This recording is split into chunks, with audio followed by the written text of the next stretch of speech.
రేవంత్ సర్కారుపై ఉద్యోగులు జంగ్ సైరన్ మోగించారు. 53 ఉద్యోగ సంఘాలు ఏకమై ప్రభుత్వానికి డెడ్లైన్ విధించాయి. ఆ రోజు తెలంగాణ కోసం జేఏసీని ఏర్పాటు చేశామని, ఇప్పుడు ప్రభుత్వంపై పోరాటానికి జేఏసీని ఏర్పాటు చేస్తున్నామని ఉద్యోగ సంఘాల నేతలు తెలిపారు.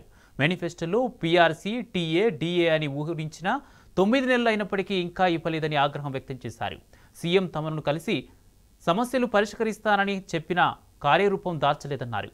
ఇప్పుడు తమను కలిసే పరిస్థితుల్లో సీఎం లేరని నిప్పులు చెరిగారు.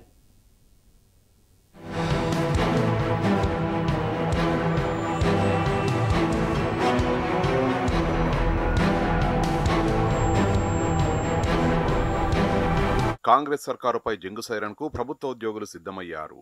15 రోజుల్లో భవిష్యత్తు కార్యాచరణ ప్రకటిస్తామని ఉద్యోగ జేఏసీ నేతలు స్పష్టం చేశారు. ఇక నుంచి తమ ఉద్యమాన్ని మరింత ఉధృతం చేస్తామని హెచ్చరించారు. ఉమ్మడి పాలనలో ఆత్మగౌరవం దక్కక విధి నిర్వహణలో అవహేళనలు, ద్వితీయ శ్రేణి పౌరులుగా అవమానాలు ఎదుర్కొన్న ఉద్యోగులు తెలంగాణ మలిదశ పోరాటంలో ప్రధాన భూమిక పోషించారు. ఉద్యోగ సంఘాలన్నింటినీ ఏకం చేసి జేఏసీగా ఏర్పడి రాజకీయ పార్టీలతో సమానంగా ప్రత్యేక రాష్ట్రం కోసం ఉద్యమించారు. పెన్షన్లు, నల్ల బ్యాడ్జీలతో నిరసనలను కొనసాగించడమే కాకుండా సకల జనుల సమ్మెలో కీలక పాత్ర పోషించారు.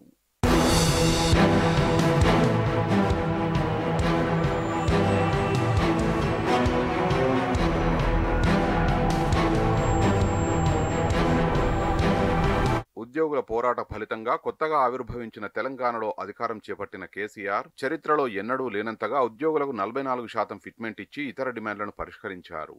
10 ఏళ్ల పాటు ఫ్రెండ్లీ గవర్నమెంట్తో పాటు స్వర్ణయుగాన్ని చూసిన ఉద్యోగులు గత ఎన్నికల్లో తమకు హామీలిచ్చి మరిచిన కాంగ్రెస్ సర్కారుపై జంగు సైరన్ మోగించేందుకు సిద్ధమయ్యారు.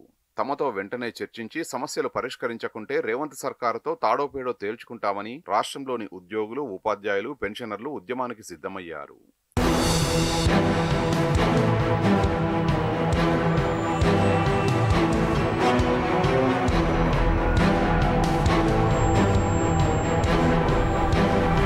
కాంగ్రెస్ ఇచ్చిన హామీలు అమలు చేయకపోవడంపై గుర్రుగా ఉన్న ఉద్యోగ సంఘాలన్నీ ఒక్కతాటిపైకి వచ్చి జేఏసీగా ఆవిర్భవించాయి. నాంపల్లిలోని టీఎన్జీఓ భవన్లో ఎంప్లాయీస్ జేఏసీ ఆవిర్భావ సమావేశం జరిగింది.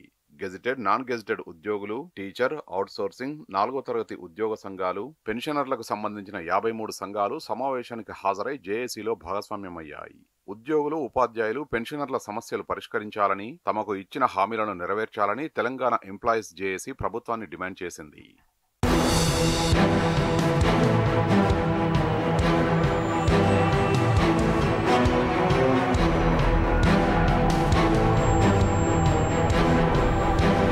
ఉద్యోగ, ఉపాధ్యాయ, పెన్షనర్లకు సంబంధించి మొత్తం 36 డిమాండ్లను ప్రభుత్వం ముందుంచింది.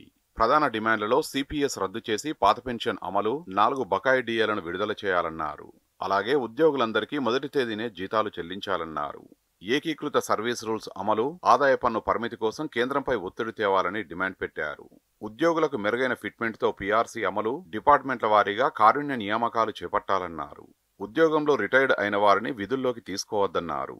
ఉద్యోగులపై ఉన్న అక్రమ కేసులు ఎత్తేయాలన్నారు. అటు కాంట్రాక్టు ఉద్యోగుల్ని వెంటనే క్రమబద్ధీకరించాలని ప్రధాన డిమాండ్ ఉంది. వెంటనే జీవో 342ను పునరుద్ధరించాలని ప్రభుత్వానికి ఉద్యోగులు డిమాండ్ చేశారు.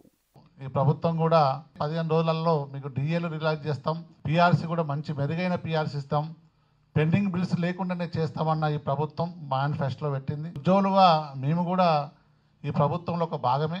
4 డిఏలు, వాస్తవానికి 4 డిఏలు రాకపోవడం, గతంలో 2 డిఏలే ఇవ్వకుంటే మేము సమ్మెకు పోయే పరిస్థితి. ఇలా 4 డిఏలు, ఇంకొక డిఏ ఇస్తే కేంద్రం ప్రకటిస్తే 5వ డిఏ కూడా ఇంకా ఇలా బాకీ ఉన్న సందర్భాన్ని గుర్తు చేస్తున్నాం. 10-15 రోజులలో ఒక కార్యాచరణ చేసేసి ఒక కార్యాచరణ ప్రకటించడానికి ఇలా అందరం నిర్ణయించుకున్నాం. మా జేఏసీని కూడా కాన్స్టిట్యూట్ చేసుకొని మరొక ఉద్యమానికి ముందుంటాం. ప్రతి నెల 1వ తారీఖు నాడు అందరి ఉద్యోగస్తులకు వేతనాలు ఇస్తున్నామని చెప్పినప్పటికీ చాలామంది ఉద్యోగస్తులకు మొదటి తేదీన రావడం లేదు. ఇవాళకి కూడా రానటువంటి ఉద్యోగస్తులు ఉన్నారు.